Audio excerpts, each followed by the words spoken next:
Let me start by saying this. I'm not crazy. I don't do drugs. I don't have a history of mental illness, and I'm not looking for attention. Hell, I barely know how to use this smartphone my son got me last Christmas. So believe me when I say that every word of what I'm about to tell you is true.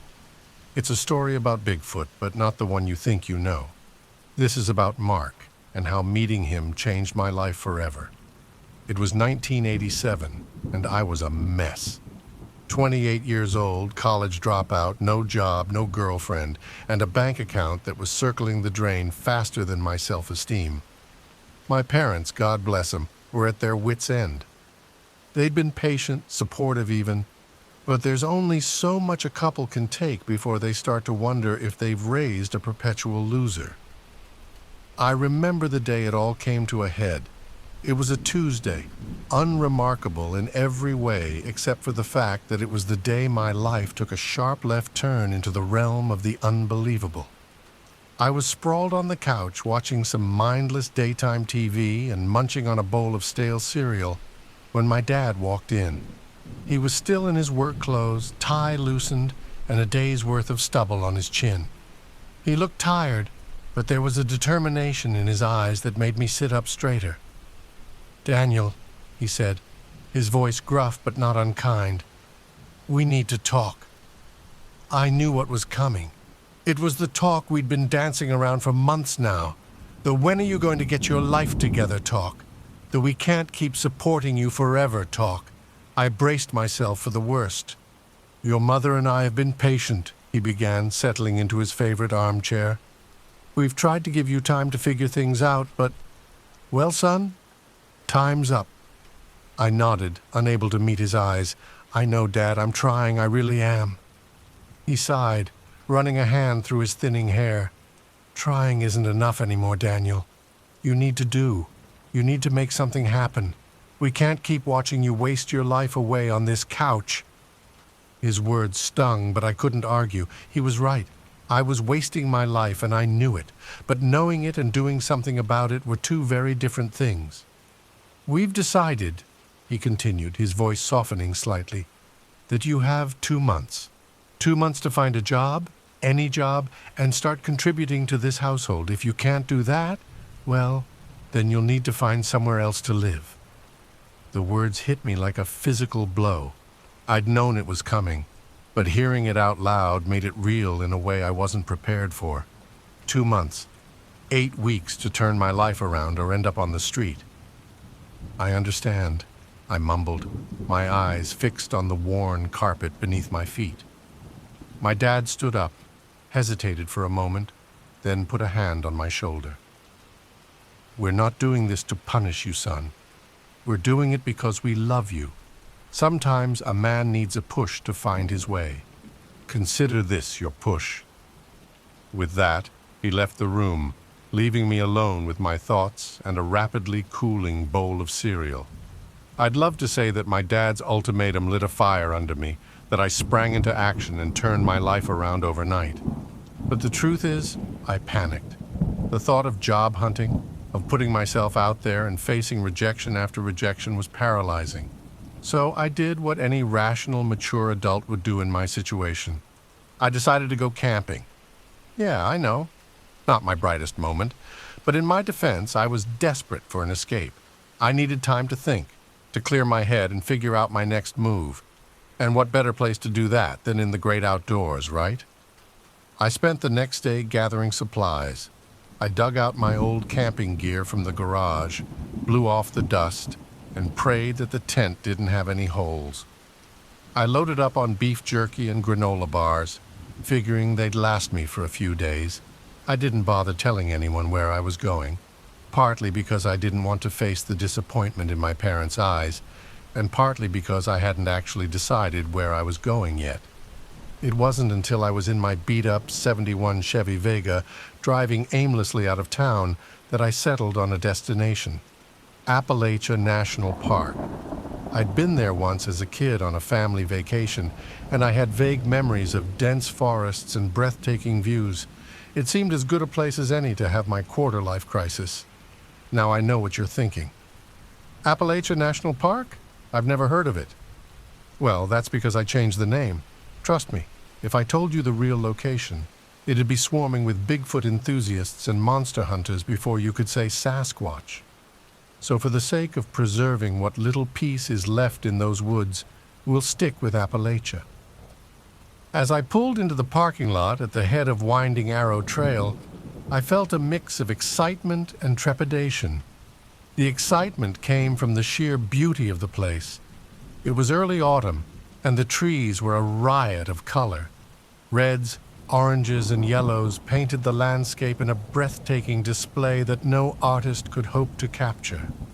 The air was crisp and clean, filled with the earthy scent of fallen leaves and pine needles. The trepidation? Well, that came from the sudden realization that I, a city boy who could barely change a tire, was about to venture into the wilderness alone, with only 3 days' worth of snacks and absolutely no plan.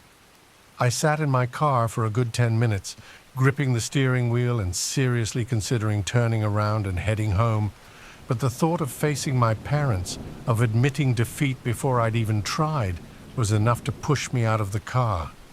I shouldered my backpack, which felt about 100 pounds heavier than it had when I packed it, and took my first steps onto the trail.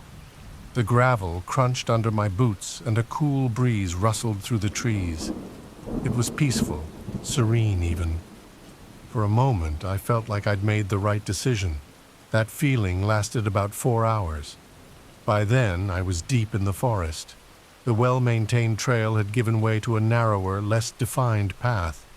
The trees seemed to press in closer, their branches reaching out like gnarled fingers. And despite the beautiful weather and the abundance of wildlife I'd seen earlier, everything had gone eerily quiet. It was then that the feeling hit me. You know that sensation when you're alone, but you're absolutely certain someone's watching you? Yeah, that. The hairs on the back of my neck stood up, and a shiver ran down my spine that had nothing to do with the cooling temperature. I stopped walking, my eyes darting around the forest. Logically, I knew I was alone. I hadn't seen another soul since I left the parking lot. But logic wasn't exactly in the driver's seat at that moment. "Hello?" I called out, immediately regretting it. My voice sounded small and scared, even to my own ears. And if there was something out there, well, I'd just announced my presence like an idiot. Silence was my only answer. But somehow, that silence felt heavy, expectant, like the forest itself was holding its breath. It was in that moment that the full weight of my stupidity crashed down on me. I was alone in the middle of nowhere. No one knew where I was. I had no weapon, no means of calling for help. If something happened to me out here, I could disappear without a trace. My heart began to race, pounding against my ribcage like it was trying to escape. Sweat beaded on my forehead despite the cool air, and still that feeling of being watched persisted. I thought about my family, my disappointed but loving parents, my little sister who looked up to me despite my failings. Would they ever know what happened to me? Would they spend years wondering, hoping for a resolution that might never come? A lump formed in my throat, and to my shame I felt tears pricking at the corners of my eyes. What the hell was I doing out here? I wasn't some rugged outdoorsman. I was a screw-up, a coward running away from his problems instead of facing them head on. I was about to turn around to head back the way I came and forget this whole stupid idea when I heard it. A rustling in the bushes, not 20 feet away from where I stood, frozen in fear. My breath caught in my throat. The silence in the forest suddenly made terrible sense. This is what happens when there's a predator nearby. The smaller animals go quiet, hoping to avoid detection. The rustling stopped abruptly, and for a moment everything was still. Then, slowly, 2 glowing yellow eyes appeared in the foliage. I'd like to say I reacted bravely, that I stood my ground or came up with some clever plan, but the truth is, I was paralyzed with fear. My legs felt like they were made of lead, my mouth was dry as sandpaper, and my mind was a whirl of panicked thoughts. The eyes blinked once, twice. They were huge, easily the size of softballs, and they were fixed directly on me. I could feel the intelligence behind that gaze, the curiosity and... was that amusement? Slowly, painfully slowly, a massive form began to emerge from the bushes. First came a broad, fur-covered forehead, then a wide, flat nose with large, flaring nostrils. A mouth full of yellowed teeth, each as long as my finger, came into view next. By the time the creature had fully revealed itself, I was certain I was about to die. It towered over me, easily 7 feet tall, maybe more. Its body was covered in thick, auburn fur. Muscles rippled under that fur with every slight movement, hinting at strength that I couldn't even begin to comprehend. It took a step toward me, then another. I could smell it now, a musky, earthy scent that filled my nostrils and made my head spin. Or maybe that was just the terror. "Please," I managed to stammer out, my voice barely above a whisper. "Don't kill me." What happened next changed my life forever.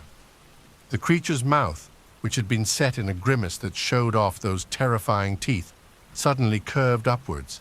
Its eyes crinkled at the corners, and then, to my utter disbelief, it spoke. "Okay, fine," it said, its voice a deep rumble that I could feel in my chest. "I'll spare you this time, but only because you said please." I blinked. Then I blinked again. My brain, which had been running in panic mode for the past few minutes, suddenly ground to a halt. Did Bigfoot just make a joke? You spoke, I spluttered, eloquent as ever. "But you... The creature threw back its head and let out a booming laugh that shook the leaves on nearby trees. "Ha! You should see the look on your face. It's priceless." I stood there, mouth agape, trying to process what was happening. This had to be a hallucination, right? Maybe I'd eaten some weird mushrooms by accident, or maybe I'd hit my head and was lying unconscious somewhere dreaming this whole thing up. "Okay," I said slowly. "I've got to be high or something. Maybe some weird kind of mushroom spores. This can't be real." The creature, Bigfoot, Sasquatch, what do you even call a talking, joke-cracking cryptid? Wiped tears of mirth from its eyes. "Still think you're tripping, buddy? Nope, I'm real as the ground you're standing on." To emphasize his point, he reached out and gave me a playful slap on the back. At least I think it was meant to be playful. To me, it felt like being hit by a furry freight train. I went flying forward, face-planting into the dirt and leaves. "Ow!" I groaned, spitting out a mouthful of forest floor. "All right, I get it. Just don't do that again." "Sorry, man," the creature said, sounding genuinely contrite. "Too strong for my own good, I guess. Here, I'll help you up." A massive, leathery hand appeared in front of my face. After a moment's hesitation, I took it. The creature effortlessly pulled me to my feet, then kept hold of my hand, shaking it vigorously. "Sorry about that," he said. "Must have scared you shitless. The name's Mark." I stared at him, still trying to wrap my head around the situation. Yeah, don't worry about it. I'm Daniel." "Nice to meet you, Daniel," Mark said, finally releasing my hand. He must have sensed that I was still uneasy because he sighed and gestured to a nearby rock. "I can see that I've got some explaining to do. Sit." I hurriedly obeyed, perching on the edge of the rock like a kid at story time. Mark settled his massive bulk next to me, the rock creaking ominously under his weight. "If you haven't already put two and two together," he began, "I'm Bigfoot." I couldn't help but laugh. It was just so absurd. Here I was, sitting on a rock in the middle of the forest, having a conversation with a legendary cryptid who had just introduced himself like we were at a cocktail party. Yeah, I managed. "I can see that. Is that all?" Mark shrugged, a strangely human gesture on his massive frame. "Hey, you can never be too sure. There's got to be someone out there who's never heard of me." He had a point there. I mean, if you'd asked me this morning if I believed in Bigfoot, I probably would have laughed. Now, well, let's just say my worldview was undergoing some rapid adjustments. "Anyway," Mark continued, "I bet you're wondering why I came up to you." The thought hadn't actually crossed my mind yet. I was still stuck on the Bigfoot is real and his name is Mark part, but now that he mentioned it, I was curious. Well, I wasn't before, but I am now, I admitted. Why me? Don't people hike here all the time? Mark nodded. Yeah, but most people come in groups, and the ones who don't are usually shitheads. They've got a certain stink to them, you know? I opened my mouth to say that no, I didn't know, but Mark barreled on before I could get a word in. So as I was saying, you don't have that smell, so I decided to test out my social skills. It's been so long since I've interacted with anybody that I was starting to lose my mind. That last part caught my attention. Yeah, well, thanks for that, I guess. How long has it been since you've talked to anyone? As soon as the words left my mouth, I wasn't sure if I wanted to know the answer. I mean, how long could a creature like Mark go without human contact? Years? Decades? Mark scratched his chin thoughtfully. I don't have a watch or anything, but if I had to take a stab at it, I'd say probably about 6 months. That's around when my girlfriend dumped me. I nearly fell off the rock. Wait, there's more of you? Mark looked at me like I was the weird one in this conversation. Yeah, isn't that obvious? I mean, did you think I just poofed into existence? Had to have been born somehow. I felt my face heat up. Of course, there had to be more Bigfoots. Big feet? Whatever. It was logical, but in my defense, I was still trying to process the fact that I was having this conversation at all. That's logical, I admitted, feeling like an idiot. So, what exactly do you need me for if there's more Sasquatches out there? Mark's jovial demeanor suddenly shifted. He rubbed the back of his neck, looking uncomfortable for the first time since he'd appeared. Well, he said hesitantly, I'm kind of on the lam right now. Can't really show my face or they'll rip me limb from limb. My jaw dropped. You're a fugitive? What the hell did you do? Mark shuddered, a ripple running through his massive frame. You don't want Mark's eyes darkened, and for a moment I caught a glimpse of something dangerous lurking beneath his jovial exterior. You don't want to know, he said quietly. I've got a screwed-up past, but I'm trying to turn over a new leaf. I shifted uncomfortably on the rock. Suddenly, being alone in the woods with a giant fugitive Sasquatch didn't seem like such a great idea. Okay, I said, standing up slowly. Well, good luck with that, brother. It was nice talking to you, but I think I'm going to get going. Wait, Mark shouted, shooting out an arm to stop me. His hand was easily the size of my torso, and I froze instinctively. What's up? I asked, trying to keep the tremor out of my voice. Mark stared at the ground, drawing in the dirt with his big toe like a toddler would. It was such a human gesture that I felt some of my fear dissipate. Do you mind if I tag along? He asked softly. It's lonely being an outlaw. I pondered it for a moment.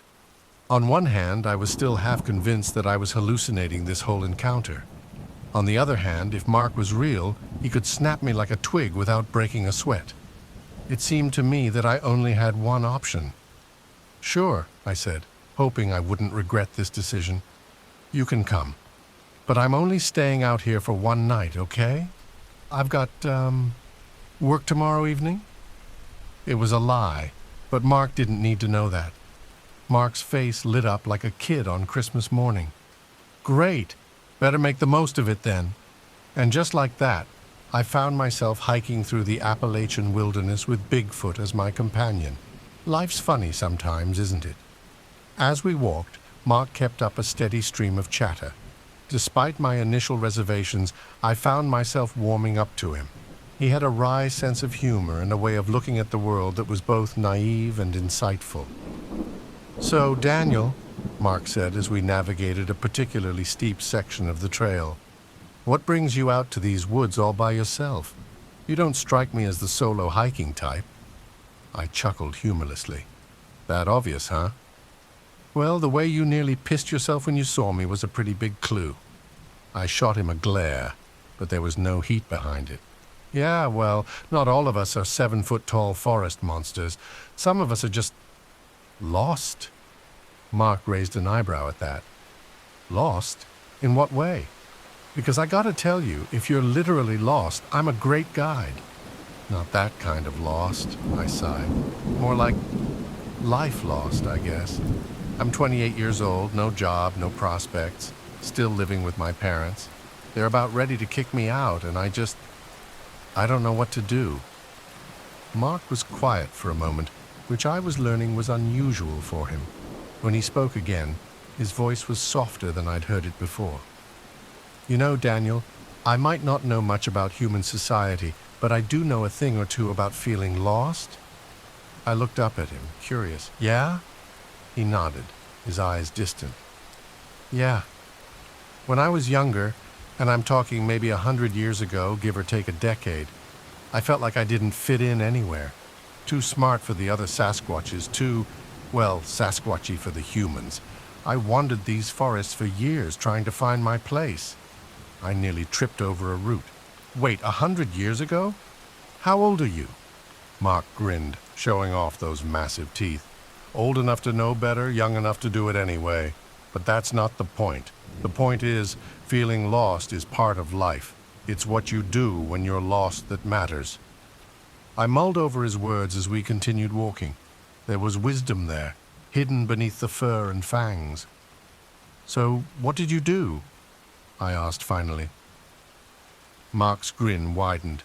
I decided to make my own path. Started learning from both worlds, Sasquatch and human. Picked up English from eavesdropping on campers, learned about human culture from discarded newspapers and magazines, and I used my Sasquatch abilities to survive and thrive in the wilderness. That's actually pretty impressive, I admitted. Thanks, Mark said, puffing out his chest a bit. It wasn't easy, and I made a lot of mistakes along the way. But eventually I found a balance. Or at least, I thought I had. His voice trailed off, and that darkness I'd glimpsed earlier crept back into his eyes. I wanted to ask what he meant, what had happened to make him an outlaw among his own kind, but something held me back. Maybe it was self-preservation, or maybe it was the growing feeling that Mark, despite his monstrous appearance, was becoming a friend. We walked in companionable silence for a while after that, each lost in our own thoughts. The forest around us was coming alive with the sounds of evening, birds calling to each other, small animals rustling in the underbrush. It was peaceful in a way I'd never experienced before. As the sun began to dip towards the horizon, Mark suddenly perked up. Oh, I almost forgot. There's an amazing spot nearby to watch the sunset. Want to check it out? The enthusiasm in his voice was contagious. Sure, I said, surprised to find that I meant it. Lead the way. Mark led me off the main trail, pushing through dense underbrush with ease. I followed in his wake, grateful for the path he was clearing. After about 10 minutes of bushwhacking, we emerged onto a rocky ledge that overlooked the forest below. My breath caught in my throat. The view was spectacular. The forest stretched out before us, a sea of reds and golds painted by the setting sun. In the distance, mountains rose up, their peaks tinged pink in the fading light. It was the kind of view that makes you believe in a higher power, even if just for a moment. Wow, I breathed, sinking down to sit on the edge of the ledge. This is... wow. Mark chuckled, lowering his bulk down next to me. Eloquent as always, Daniel, but yeah, it's something else, isn't it? We sat in silence as the sun slowly sank below the horizon, painting the sky in brilliant hues of orange and purple. As darkness began to creep in, I felt a sense of peace settle over me. For the first time in months, maybe years, I felt like I was exactly where I was supposed to be. Thanks for showing this to me, buddy, I said quietly. Who knows? Maybe I'll actually manage to get a girlfriend someday and bring her out here. I chuckled, trying to mask the loneliness behind the words with humor. Mark grinned, nudging me with an elbow that nearly knocked me off the ledge. You and me both? Double date? I laughed, the mental image of Mark on a date too ridiculous to contemplate. If the law doesn't catch up to you before then, it's a deal. As soon as the words left my mouth, I knew I'd made a mistake. Mark's expression fell, the light in his eyes dimming. It was like I'd flipped a switch, turning off the jovial creature I'd come to know and revealing something darker underneath. "Look, Mark, I'm sorry," I stammered, mentally kicking myself. "I shouldn't have said that. It was stupid of me." Mark was quiet for a long moment, his gaze fixed on the darkening forest below. When he finally spoke, his voice was low and intense. "It's fine. Let's go set up camp." He stood abruptly and started back the way we'd come, not waiting to see if I was following.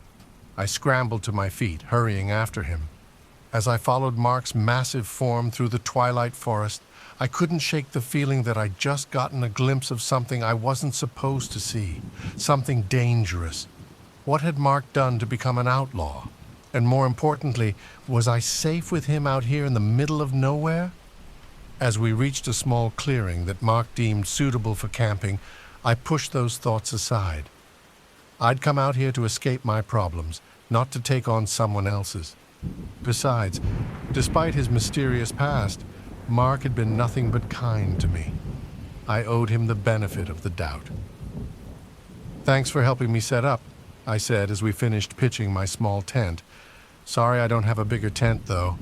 I feel like an asshole making you sleep outside." Mark's mood seemed to have lightened somewhat, and he waved off my concern with a grin. "Oh, don't mention it. Where do you think I normally sleep?" I couldn't argue with that logic. As the last of the daylight faded, replaced by the soft glow of the moon and stars, I felt exhaustion settling into my bones. It had been a long, strange day, and my body was demanding rest. "Good night, Mark," I said, crawling into my tent. "See you in the morning." "Night, Daniel," Mark replied, his deep voice rumbling through the quiet night. "Sleep well." As I zipped up the tent flap and settled into my sleeping bag, I found myself smiling. Despite the weirdness of the situation, despite the lingering questions about Mark's past, I felt content. Maybe this impromptu camping trip wasn't such a bad idea after all. Little did I know the night was far from over, and the revelations it would bring would change my life forever. I'm not sure how long I slept before the first camera flash jerked me awake. At first, in my groggy state, I thought it might be lightning, but the night was clear, stars twinkling innocently above through the mesh of my tent ceiling. Then came another flash, and another. Suddenly wide awake, I sat up, my heart pounding. What the hell was going on? Slowly, trying to make as little noise as possible, I unzipped my tent flap and peered out into the night. The scene that greeted me was like something out of a bizarre dream. Moonlight bathed the clearing in a soft, silvery glow, and there at the edge of our campsite was a figure. At first glance, it looked like a bush or a oddly shaped tree, but as my eyes adjusted to the darkness, I realized it was a person. They were covered from head to toe in leaves and mud, a perfect camouflage that would have been invisible if not for the camera they held. As I watched, frozen in shock, the figure raised the camera again. Another flash illuminated the clearing for a split second. I blinked, spots dancing in my vision. Who was this person? What were they doing here? Then I remembered. Mark. With a growing sense of dread, I turned my head slowly to the left, where Mark had been settling down for the night. What I saw made my blood run cold. Mark was on his feet, his massive form silhouetted against the starry sky. Every muscle in his body was tensed, coiled like a spring ready to release. His lips were pulled back in a snarl, revealing those enormous teeth that had seemed almost comical in the daylight. Now they looked deadly. But it was his eyes that truly terrified me.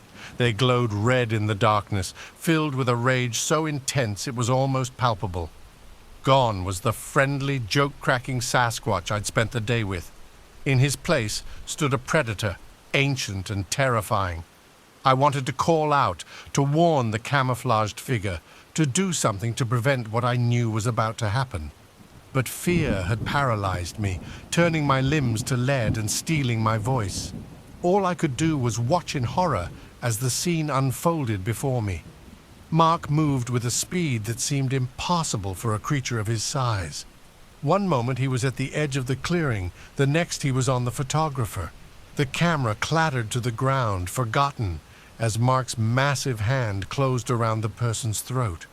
I couldn't see the photographer's face, but their terror was evident in the way their body went rigid in the choked gasp that escaped their lips. Mark lifted them off the ground effortlessly, holding them at eye level. For a moment, everything was still. Mark stared at his captive, his red eyes boring into them. Then, with a roar that shook the trees, he began to shake the person violently. I squeezed my eyes shut, unable to watch, but unable to block out the sounds. The dull thud of a body hitting the ground again and again, the crack of bones, the wet, tearing sounds that followed. When I finally forced myself to look again, I immediately wished I hadn't. Mark stood in the center of the clearing, illuminated by the moonlight. He was covered in blood, bits of flesh and fabric clinging to his fur. At his feet lay, I couldn't even call it a body anymore. It was a collection of parts, strewn across the forest floor like a macabre jigsaw puzzle. But the most horrifying part wasn't the carnage. It was Mark's face. He was smiling. A wide, toothy grin that stretched from ear to ear, his eyes gleaming with a mix of satisfaction and... was that joy? I must have made a sound, a whimper or a gasp, because suddenly those glowing red eyes were fixed on me. Recognition flickered in their depths, and the smile faltered. "Daniel," Mark said, his voice a low rumble. "I'm sorry. You shouldn't have had to see that." I couldn't respond. My mind was reeling, trying to reconcile the friendly creature I'd spent the day with and this monster standing before me. Mark took a step towards me, and I flinched involuntarily. He stopped, a look of regret crossing his blood-spattered face. "All of this could have been avoided if I'd just stayed away," he said softly. "This," he gestured to the grisly remains at his feet, "is why I'm an outlaw. This isn't my first time, and it probably won't be my last." I found my voice then, though it came out as little more than a whisper. Why? Why did you—" Mark's expression hardened. "They always come looking. The photographers, the hunters, the curiosity seekers. They don't care that we're intelligent beings, that we have lives and families and feelings. To them, we're just animals to be captured or killed or put on display." He looked down at his hands, still dripping with blood. "I tried to live peacefully. I really did. But they wouldn't leave us alone. So I decided to give them a reason to stay away, to make them fear the forests again." I shook my head, trying to clear it. This was too much, too brutal, too real. But you killed him. He was just taking pictures." Mark's eyes flashed dangerously. "Pictures that would have brought more humans, more disturbances, more danger to my kind. Sometimes, Daniel, you have to do terrible things to protect what you love." I didn't have a response to that. How could I? My whole worldview had been shattered in the span of a few minutes. Bigfoot was real, and he was a murderer, and I was alone in the woods with him. Mark must have sensed my fear because his expression softened slightly. "I've caused enough trouble for you," he said. "Thank you for letting me tag along, Daniel. For what it's worth, you're a great guy. I'm sorry. For everything." He turned away, pausing at the edge of the clearing to look back at me one last time. There was sadness in his eyes now, mixed with the lingering rage. Then, without another word, he disappeared into the darkness of the forest. I sat there, half in and half out of my tent, for what felt like hours. My mind was a whirlwind of conflicting emotions: fear, disgust, pity, and underneath it all, a strange sense of loss. Despite everything, a part of me would miss Mark. Finally, as the first hints of dawn began to lighten the sky, I snapped out of my daze. I had to get out of here. Now. With shaking hands, I packed up my tent and gear, constantly glancing over my shoulder at the woods around me. Every rustle of leaves, every snapping twig made me jump. Was Mark still out there, watching me? Or worse, were there others of his kind? I meticulously scanned the campsite, making sure I hadn't left anything behind that could tie me to this place. The last thing I needed was to be connected to a gruesome murder scene. As for the remains, I couldn't bring myself to do anything about them. The thought of touching what was left of the photographer made my stomach churn. I'd have to live with the guilt of leaving them. As I stumbled through the forest, my mind was a whirlwind of conflicting emotions. Fear, disgust, and an overwhelming sense of unreality battled for dominance. The events of the night replayed in my head on an endless loop. The camera flashes, Mark's terrifying transformation, the sickening sounds of... I couldn't even bring myself to think about it. The hike back to my car seemed to take an eternity. Every shadow looked like a lurking Sasquatch. Every rustle in the underbrush made me flinch.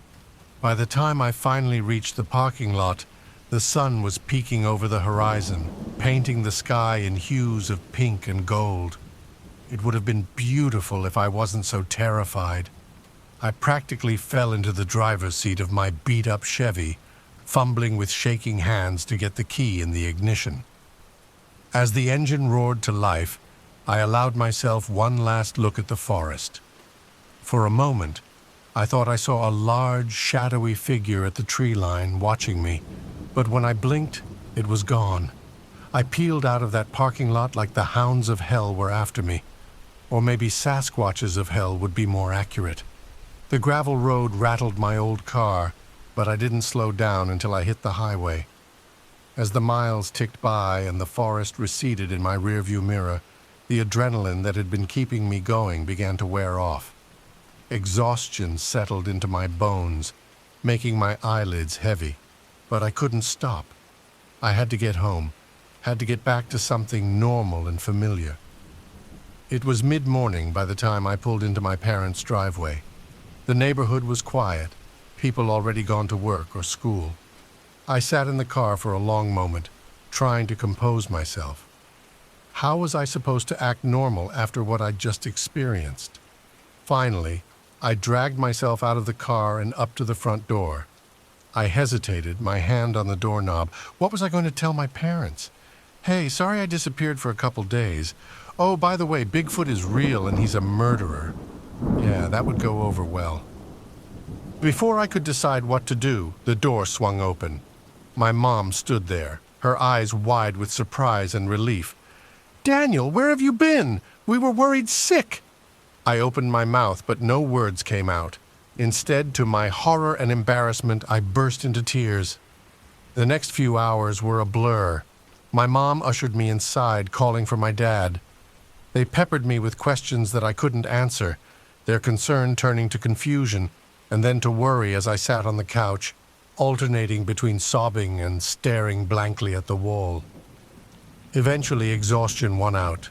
I fell into a fitful sleep right there on the living room couch, my parents' worried whispers fading into the background. When I woke up, it was dark outside. For a moment, panic gripped me as I thought I was back in the forest, but then I recognized the familiar surroundings of my parents' living room, and I let out a shaky breath. My dad was sitting in his armchair, watching me with a mixture of concern and frustration. When he saw I was awake, he leaned forward. "Son," he said, his voice gentle but firm, "we need to talk about what happened." I nodded, sitting up slowly.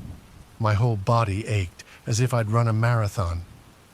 "I know, Dad, I don't know where to start." He sighed, running a hand through his thinning hair. "How about you start with where you went? Your mother and I have been worried sick. We were about to call the police." Guilt washed over me. In my panic to escape my problems, I'd caused my parents even more worry. "I'm sorry," I said, my voice barely above a whisper. "I went camping in Appalachia National Park." My dad's eyebrows shot up. "Camping? By yourself?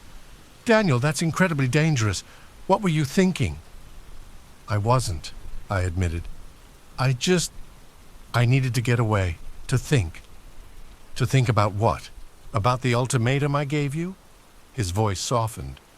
Son, we didn't mean to push you away. We just want what's best for you. I nodded, tears pricking at my eyes again.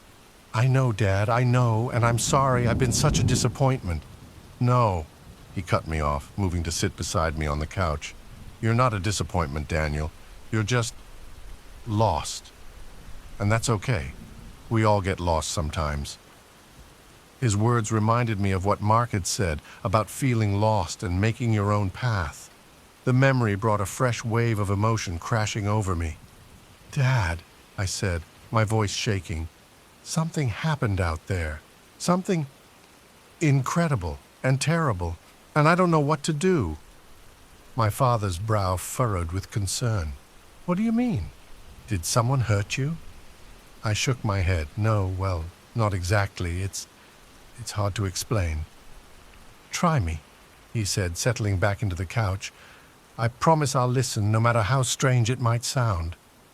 So I told him everything. About meeting Mark, about our conversations, about the sunset on the cliff, and about the photographer and the violence, and Mark's terrible secret. As I spoke, my dad's expression cycled through disbelief, concern, and finally a kind of wary acceptance. When I finished, we sat in silence for a long moment. Daniel, he finally said, his voice careful, that's quite a story. I laughed humorlessly. You don't believe me. He held up a hand. I didn't say that. I believe that something happened to you out there. Something that scared you badly. Whether it was exactly as you described or some kind of, I don't know, hallucination or misunderstanding, I can't say. But I believe that you believe it. It wasn't quite the reaction I'd hoped for, but it was better than outright dismissal. What should I do, Dad? Should I go to the police? He shook his head slowly. And tell them what? That Bigfoot killed someone? Son, they'd think you were crazy or on drugs.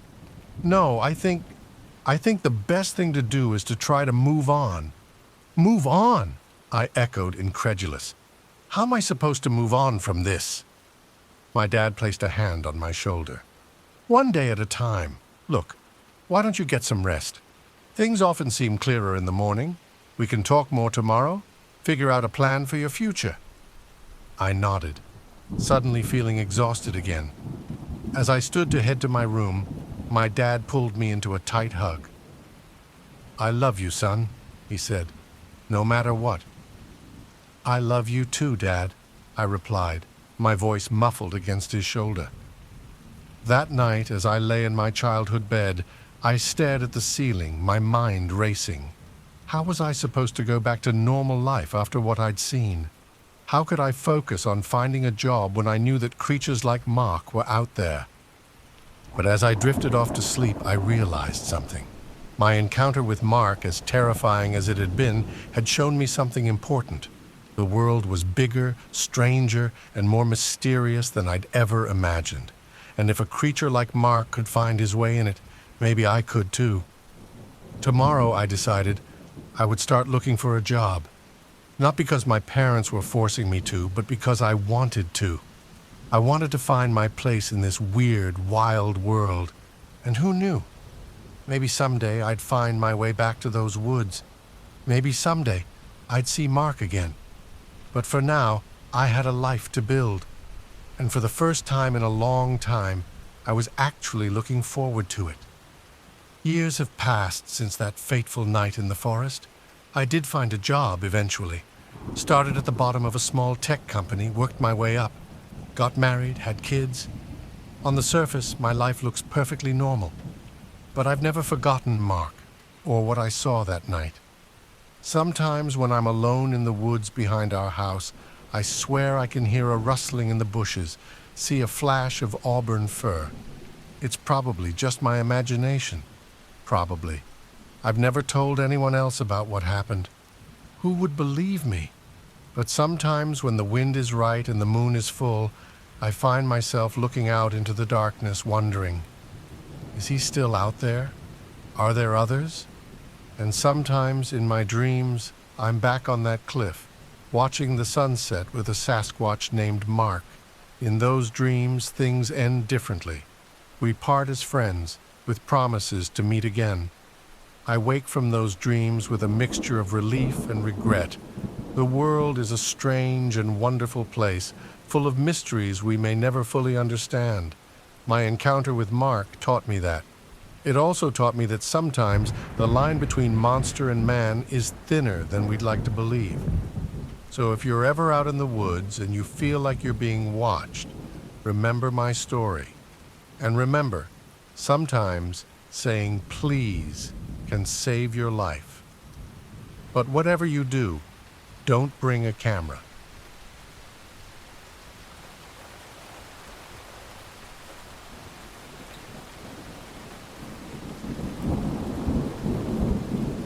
I've always been a city boy at heart, but there was something about the wilderness that kept calling me back.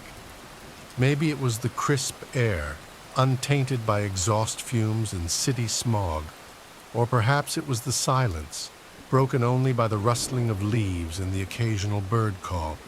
Whatever it was, I found myself heading out to the Whispering Pines National Forest at least once a month, sometimes alone, sometimes with my best friend Jake. Jake and I had been friends since college. We were an odd pair. Me, the quiet accountant who preferred numbers to people, and him, the boisterous construction worker who never met a stranger. But somehow, we clicked. Maybe it was our shared love for the outdoors, or maybe it was just that opposites really do attract.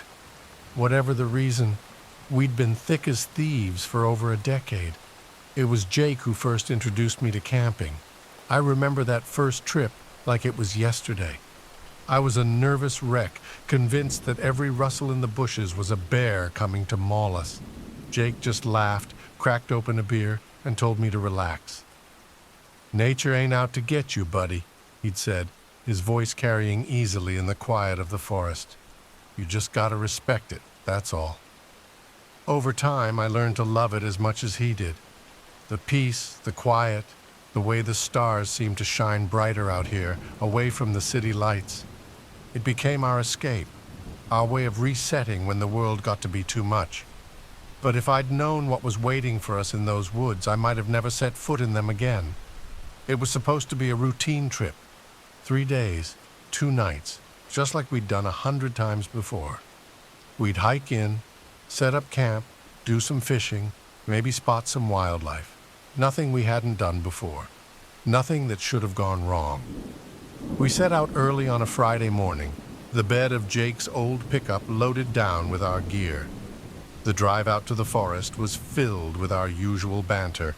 Jake talking about his latest project at work, me griping about the new tax codes I had to memorize. Normal stuff. Boring stuff. God, how I miss boring now. The ranger at the entrance checkpoint gave us a friendly wave as we drove in.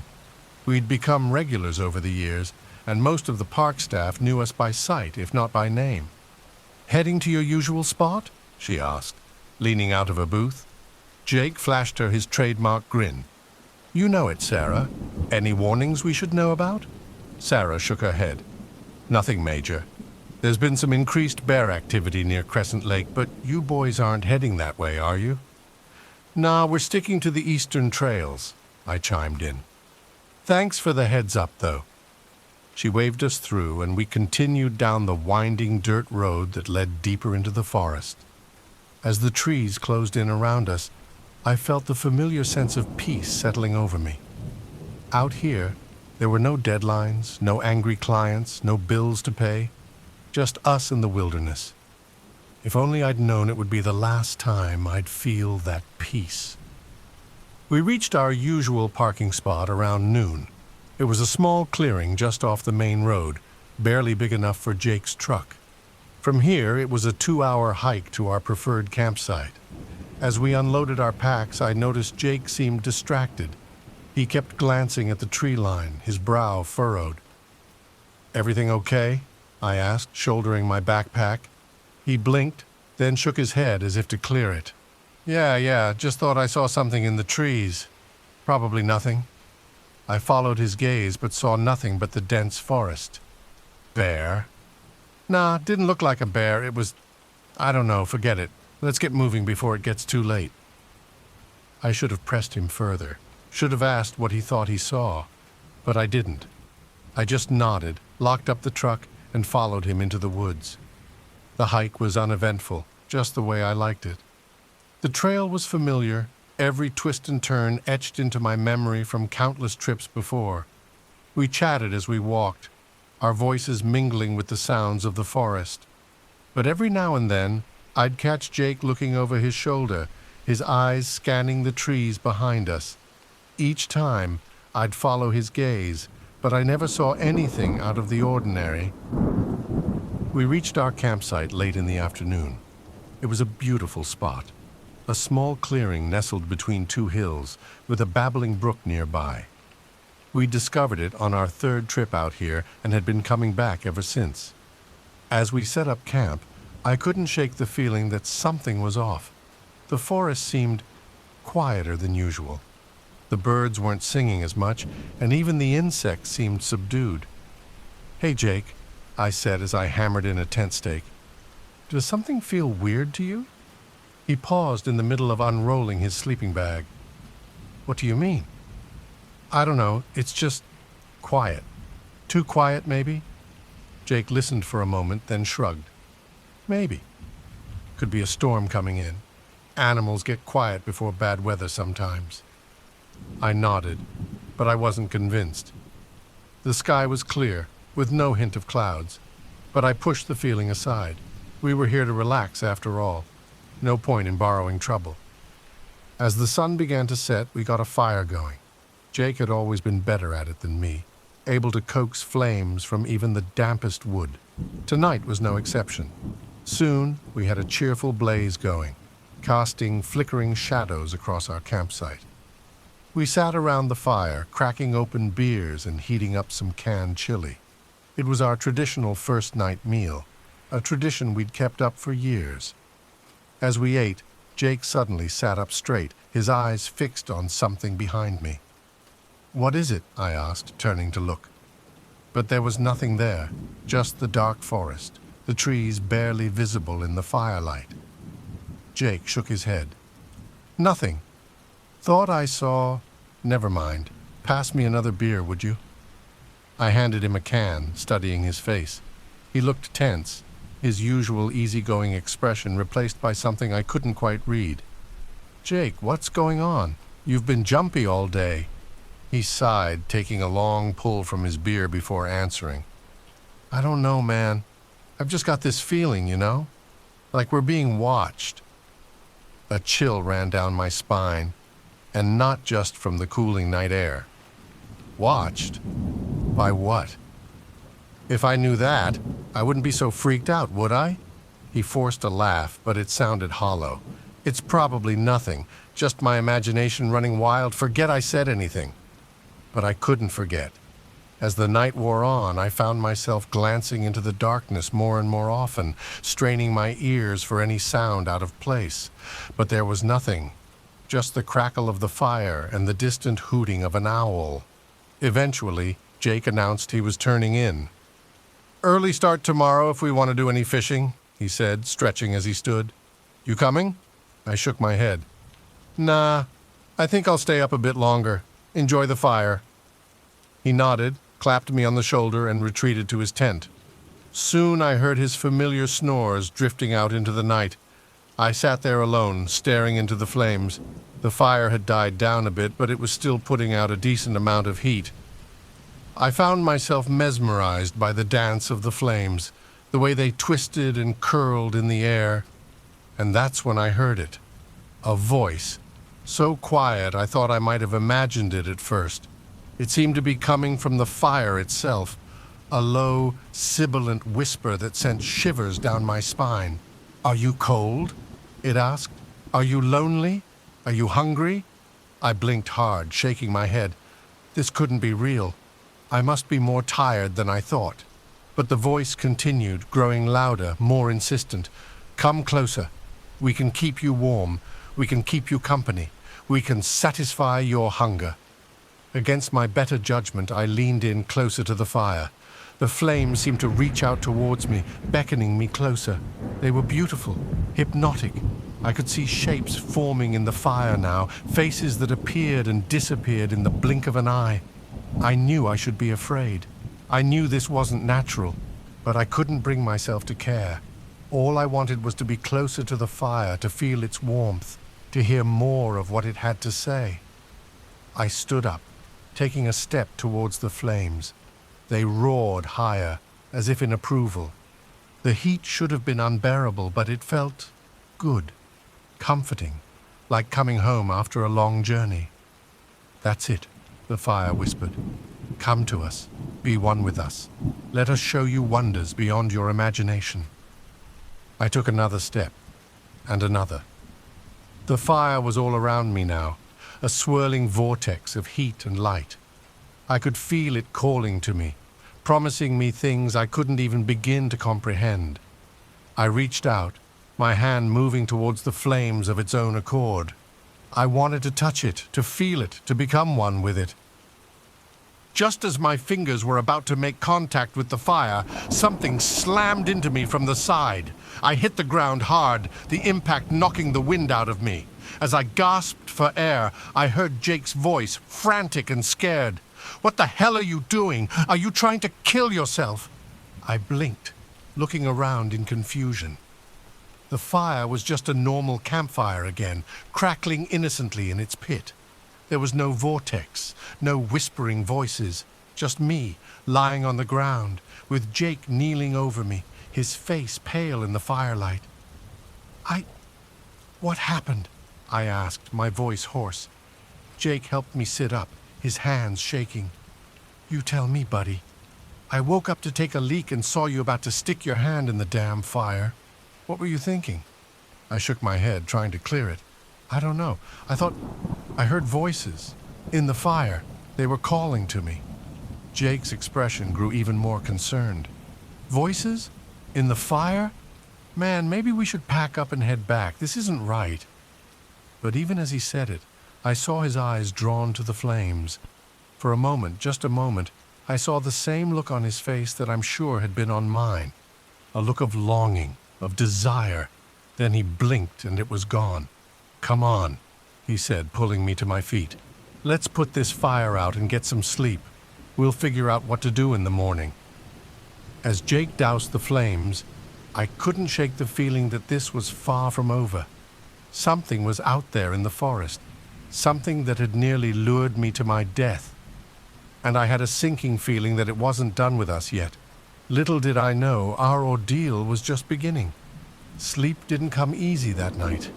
Every time I closed my eyes, I saw flames dancing behind my eyelids, heard whispers at the edge of my consciousness. Jake's snores from the neighboring tent should have been comforting, a familiar sound in the unsettling silence of the forest. Instead, they only served to remind me how alone I felt, even with my best friend just a few feet away. I must have dozed off at some point because the next thing I knew, I was jerking awake, heart pounding, sweat soaking through my sleeping bag. The pre-dawn light filtered weakly through the tent fabric, casting everything in a pale, ghostly glow. For a moment, I couldn't remember where I was or why I felt so unsettled. Then it all came rushing back. The fire, the voices, Jake pulling me away at the last second. I shuddered, running a hand over my face. "Just a dream," I muttered to myself. It was just a dream. But even as I said it, I knew it wasn't true. The memory was too vivid, too real, and my hand, the one I'd nearly thrust into the flames, was red and tender, as if I'd held it too close to a heat source for too long. I crawled out of my tent, needing fresh air and open space. The campsite was shrouded in mist, giving everything a dreamlike quality. The fire pit was just a heap of cold ashes now, looking as innocent as could be in the early morning light. Jake was already up, perched on a log at the edge of our campsite, a steaming mug of coffee in his hands. He looked like he'd slept about as well as I had. "Morning," he grunted as I approached. "Coffee's ready if you want some." I nodded gratefully. pouring myself a cup from the battered old percolator we always brought on these trips. The familiar routine was comforting, almost enough to make me believe that last night had been nothing more than a bad dream. Almost. We sat in silence for a while, sipping our coffee and watching the mist slowly dissipate as the sun climbed higher. Finally, Jake spoke. "So," he said, his voice carefully neutral, "want to talk about what happened last night?" I stared into my coffee cup, avoiding his gaze. "I don't know what to say, Jake. I can't explain it. It was like the fire was alive, like it was calling to me." Jake nodded slowly. "I know what you mean. I felt it too." I looked up sharply. "You did?" He sighed, setting down his mug. "Yeah. When I woke up and saw you by the fire, at first I thought you were just stoking it or something. But then I realized the fire was out, and yet I could see something, like shapes in the ashes, and I could hear, well, I'm not sure what I heard, but it made me want to rebuild the fire, to make it bigger, hotter." A chill ran down my spine despite the warming air. "What do you think it was?" Jake shrugged, but I could see the tension in his shoulders. "I don't know, man. Maybe we both ate some bad mushrooms or something." I snorted. "Yeah, right. The mushrooms we didn't eat." "Well, you got a better explanation?" Jake snapped, then immediately looked contrite. "Sorry, I don't like not understanding what's going on." I nodded, understanding completely. Jake had always been the practical one, the one with a logical explanation for everything. This defied logic. "So what do we do now?" I asked. Jake was quiet for a long moment, staring out into the trees. Finally, he turned back to me. "We stick to the plan. We came out here to fish and relax, right? So that's what we're going to do. Whatever happened last night, it's over now. No point in letting it ruin our whole trip." I wanted to argue, to insist that we pack up and leave right now. But looking at Jake's determined face, I knew it would be useless. And part of me, a larger part than I wanted to admit, was curious. What if it happened again? What if we could figure out what it was? So I nodded, forcing a smile. "Yeah, you're right. Let's go catch some fish." We spent the morning by the stream, our lines cast into the clear water. The familiar routine was soothing, and for a while I could almost forget about the events of the previous night. We even managed to catch a few trout, which we cleaned and prepared for dinner. But as the day wore on, I couldn't shake the feeling that we were being watched.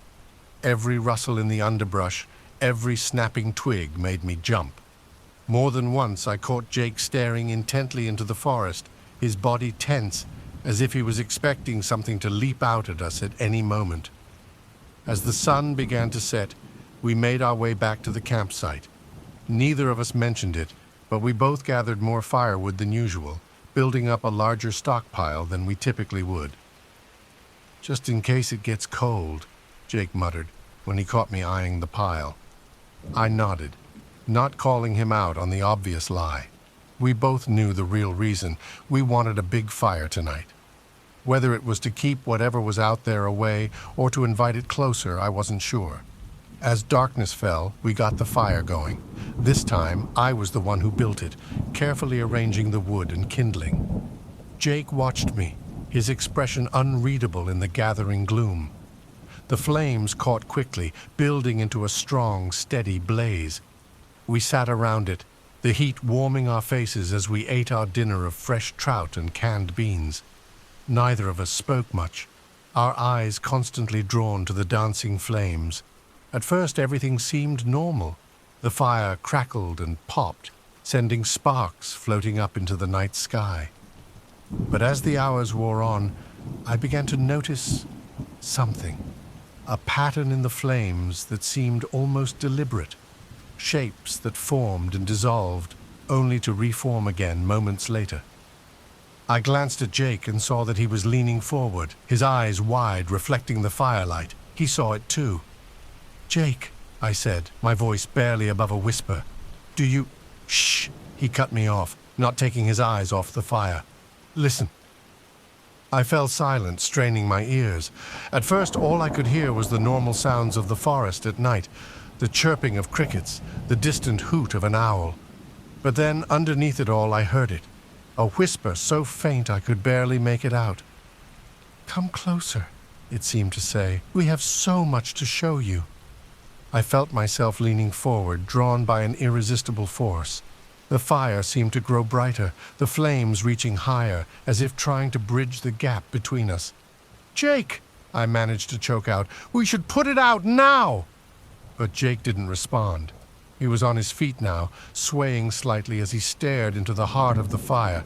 His lips were moving, but I couldn't hear what he was saying. I tried to stand, to pull him back, but my body wouldn't respond. I was transfixed, caught between terror and an overwhelming desire to give in, to let the fire take me. The whispers grew louder, more insistent. I could see faces in the flames now, beckoning to me, promising things beyond my wildest dreams. All I had to do was reach out, to touch the fire, to become one with it. Just as I felt my last shred of resistance slipping away, a sound cut through the night. A howl, long and mournful, coming from somewhere deep in the forest. It was joined by another, then another, until the air was filled with the eerie chorus. The spell broke. Jake stumbled backward, falling onto his back. I gasped, suddenly able to move again. We stared at each other, wide-eyed and panting, as the howls continued to echo through the trees. "Wolves?" Jake asked, his voice shaky. I shook my head. There haven't been wolves in these parts for decades. Whatever they were, their howls had saved us. The fire was just a fire again, burning steadily in its pit. The whispers were gone, the faces disappeared. Jake scrambled to his feet, grabbing our water jug. "We're putting this out, now." I nodded, helping him douse the flames. We worked in frantic silence, not stopping until the last ember was extinguished. Then we retreated to our tents, neither of us willing to stay out in the open any longer. As I zipped myself into my sleeping bag, I could still hear the howls, fainter now but still present. A warning? A challenge? I didn't know. But as I drifted into an uneasy sleep, one thought kept circling in my mind. What had we awakened out here in the wilderness? And more importantly, how were we going to survive it? Morning came, but brought no relief. The air felt thick, oppressive, as if the very forest was holding its breath. Jake and I moved around the campsite in silence, packing up our gear with unspoken urgency. We'd both had enough. It was time to go home. As I rolled up my sleeping bag, I noticed something strange. Scorch marks in a perfect circle surrounded our now cold fire pit. They hadn't been there the night before, I was certain of it. "Jake!" I called out, my voice sounding unnaturally loud in the quiet forest. "Come look at this!" He came over, his face paling as he saw the marks. "What the hell?"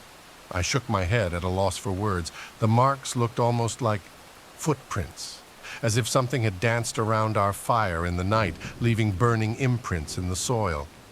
"Let's just go," Jake said, his voice tight with barely controlled panic. "Now!" I nodded, hastily shoving the rest of my gear into my backpack. Within minutes, we were ready to leave, our campsite showing no signs we'd ever been there, except for those eerie scorch marks. We set off down the trail, moving at a pace just short of a run. The forest seemed different now, more alive. The trees loomed over us, their branches reaching out like grasping fingers. More than once I could have sworn I saw movement out of the corner of my eye, but when I turned to look, there was nothing there. About an hour into our hike, Jake suddenly stopped dead in his tracks. I nearly ran into him, opening my mouth to ask what was wrong. Then I saw it too. The trail ahead of us was wrong. The familiar path we'd walked countless times before now twisted and turned in ways it never had before. Trees stood where I knew there should be open space, and strange, twisted vines covered the ground. "We must have taken a wrong turn," I said, trying to keep the tremor out of my voice. Jake shook his head slowly. "We haven't left the main trail. This This isn't possible. But it was there, right in front of us. Somehow, impossibly, the forest had changed overnight. "What do we do?" I asked, hating how small and scared my voice sounded. Jake was quiet for a long moment, his eyes scanning the altered landscape before us.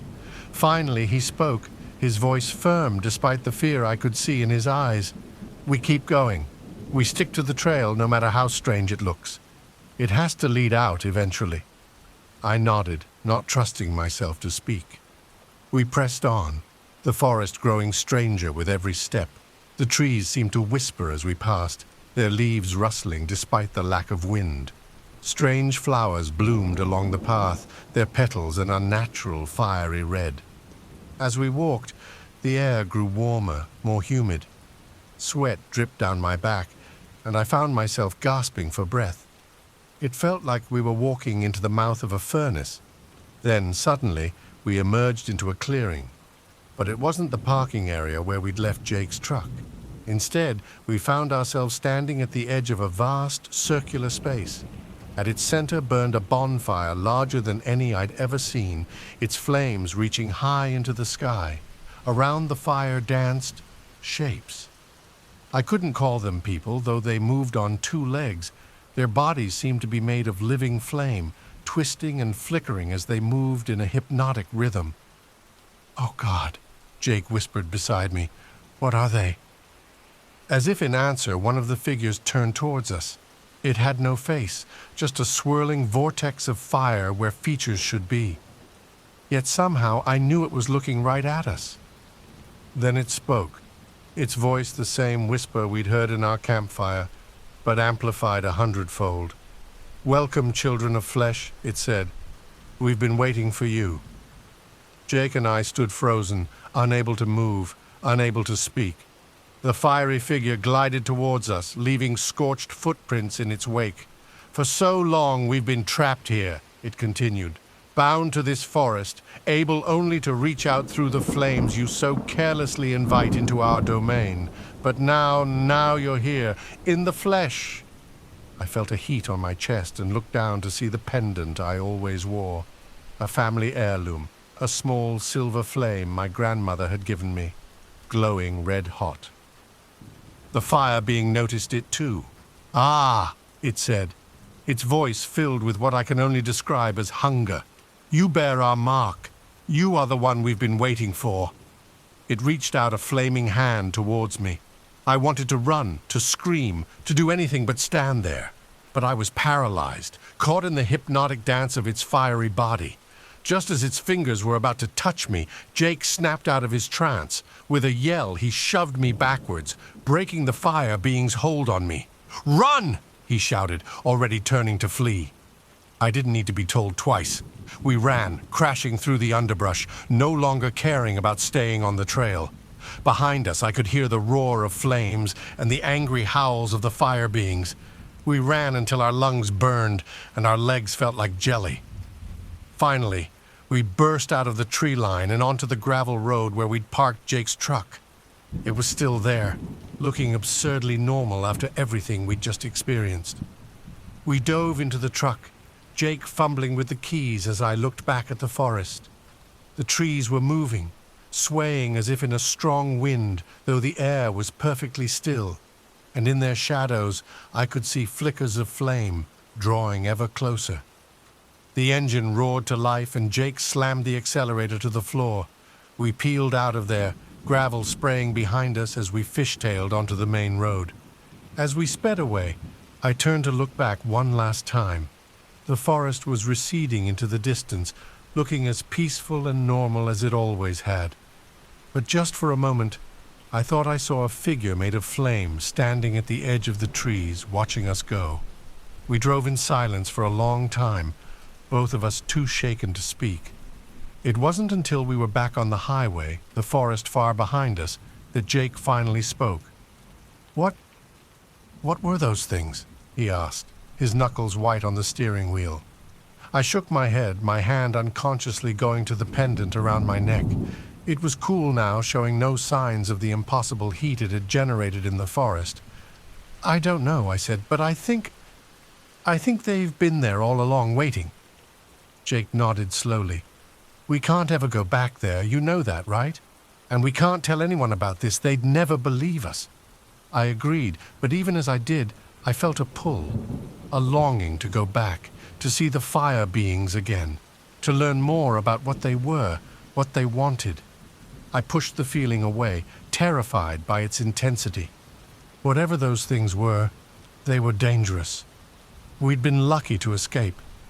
But as we drove on, heading back to the safety of the city, I couldn't shake the feeling that this wasn't over. The fire beings had said they'd been waiting for me, that I bore their mark. What did that mean?